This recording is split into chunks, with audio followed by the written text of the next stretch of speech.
Même si la semaine se terminait par une belle journée de printemps, elle était à oublier. Mardi, l'orage de grêle pendant la visite de chantier, la panne d'ascenseur de mercredi matin et les 14 étages à pied, les reproches tout à fait injustifiés de Narbonne jeudi soir, et, pour finir, tout à l'heure, la Mégane retrouvée au parking en sous-sol avec le rétroviseur arraché. Ça faisait quand même beaucoup. Il était temps d'entamer une nouvelle séquence. À quelques marches du palier, Frédéric ne pensait qu'à la bière qu'il allait s'offrir sur le balcon de la cuisine. Il plongea la main dans sa poche de pantalon et, n'y trouvant pas ses clés, eut un bref instant de panique. Avant de se rappeler que ce matin, il les avait mises, contrairement à son habitude, dans la petite poche intérieure de sa veste. Frédéric engagea la clé dans la serrure et, la porte à peine entrouverte, il crut sentir un filet d'air glacé s'échapper de l'appartement et venir le frôler d'une caresse fugace. Il réprima un frisson dans le même temps qu'il se retournait vers l'escalier, croyant sentir une présence dans son dos. Personne, bien sûr. Il était toujours un des premiers à revenir du travail et l'immeuble allait être quasi désert pendant encore une bonne demi-heure. Tout lui sembla tranquille, mais la sensation de malaise, d'inquiétude irrationnelle qui venait de le saisir ne le quitta pas pour autant. Il se faufila dans l'appartement le plus silencieusement qu'il put et se retrouva, stupide, face aux portes miroirs du double placard de l'entrée. La fenêtre du salon n'était pas ouverte, c'était la seule d'où aurait pu provenir un éventuel courant d'air. Tout était calme et dans l'ordre quotidien. Personne dans l'appartement, et ça aussi était habituel puisqu'elle ne rentrait jamais avant lui.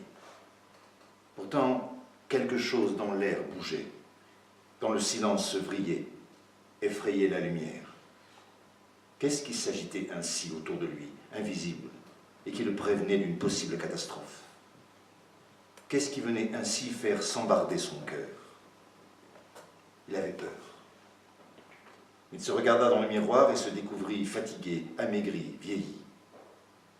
Frédéric referma la porte en prenant bien soin de ne pas la claquer et, alors que selon son rituel, il aurait dû prendre le temps d'aller dans la chambre, enlever la chemise blanche, la cravate et les souliers noirs, son attaché-caisse toujours vissé à la main, il se dirigea lentement vers la cuisine.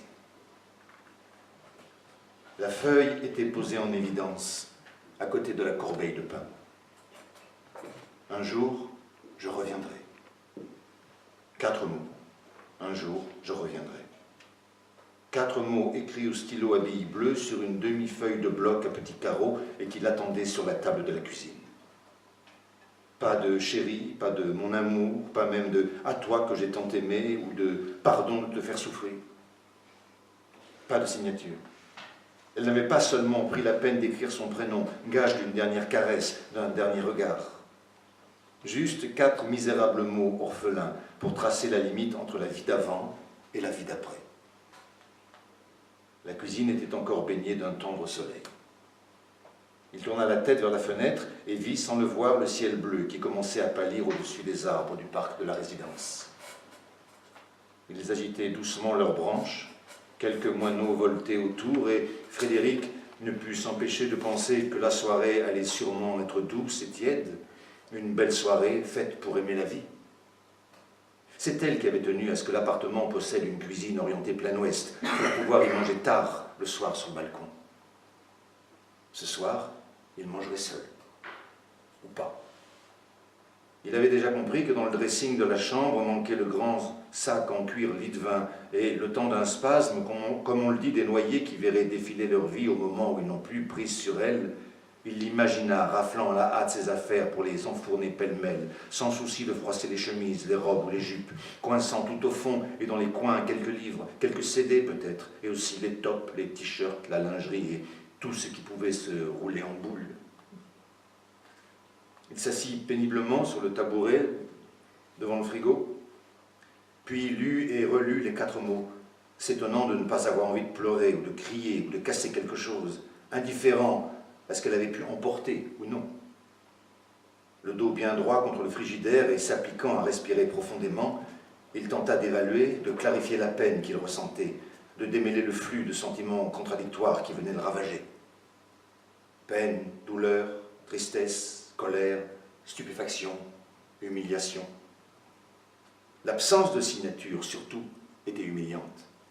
Comme si elle n'avait fait que griffonner sur son genou la liste des commissions. 4 mots anonymes torchés à la va-vite sur un coin de table, et le monde s'écroulait.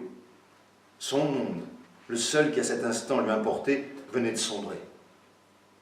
Ce matin, tout allait bien, le soleil montait lentement dans le ciel, promettant sa chaleur printanière, l'air était léger, le futur possible, le bonheur quotidien. Ce soir, la spirale du bonheur éternel venait de se transformer en un encéphalogramme plat. Sidération, effet de souffle, grand brûlé. Il regarda sa montre pour ne pas oublier l'heure du cataclysme. 18h12. Un jour, peut-être, il raconterait qu'il avait trouvé le mot à 18h12 et que ça avait été un tsunami, le crash, Hiroshima. Elle était partie, sans dire adieu, sans un mot, sans raison. Sans raison, vraiment?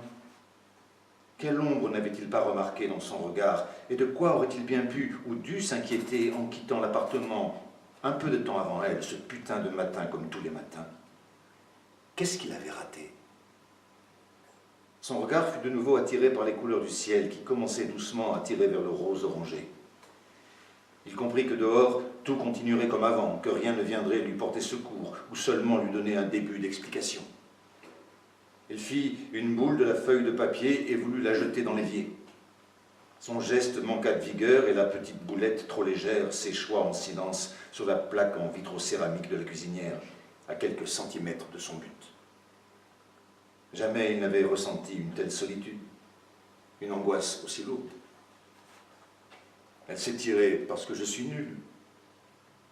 Frédéric sentit une première larme couler le long du nez, qu'il essuyait vite du bout de l'index. L'ongle un peu ébréché effleura l'aile du nez, à peine, mais l'infime sensation de griffure eut pour effet de libérer les cataractes de pleurs que ces exercices de respiration profonde étaient censés contenir. Il sentit comme un caillot énorme lui obstruer la gorge, et il pensa qu'il était fait de plumes, d'eau sale, de sable, de sang peut-être. Il ne pouvait empêcher les larmes, il ne pouvait retenir le claquement de ses dents. Il eut la sensation d'une dislocation autant morale que physique. Il tenta de prononcer son prénom à tout hasard pour conjurer son absence, mais le son qui fusa pitoyablement de ses lèvres tremblantes comme un couinement, un bruit incongru, lui fit honte. Dans le ciel, les oiseaux osaient et réussissaient des loopings insensés. Ils plongeaient et disparaissaient de son champ de vision avant de réapparaître un instant plus tard, fonçant vers la cime des arbres, de profil et les ailes repliées. Frédéric essuya ses yeux d'un revers de manche de costume et se leva en direction du balcon. Il fit coulisser la porte-fenêtre et, précautionneusement, comme un petit vieux, vint poser ses mains sur la rambarde. En bas, 5 ou 6 gamins de la résidence faisaient rouler leur skate, tentant eux aussi des figures d'oiseaux téméraires sur une pente en ciment. Le son des roulettes sur le ciment, les cris des enfants, la rumeur du boulevard derrière la barre d'immeubles, les bruits d'un soir de printemps, foutaise. « Tu es là, amour? Tu as vu ce temps? Tu veux pas qu'on mange dehors ?» Frédéric n'avait pas entendu la porte d'entrée s'ouvrir, ni les chaussures atterrir sur le carrelage. Elle était là, derrière lui, dans la cuisine. Comme à son habitude, elle avait envoyé valdinguer ses talons hauts, et maintenant elle retirait ses collants, assise sur le tabouret. « Tu as eu le temps d'acheter le bouquin pour l'anniversaire de ta mère? Le titre m'est revenu dans l'escalier. Il a fallu que je remonte pour te le noter sur le papier. C'était -1. Par contre, l'auteur... Tu fais quoi sur le balcon? Tu viens pas m'embrasser? Attends, pipi !»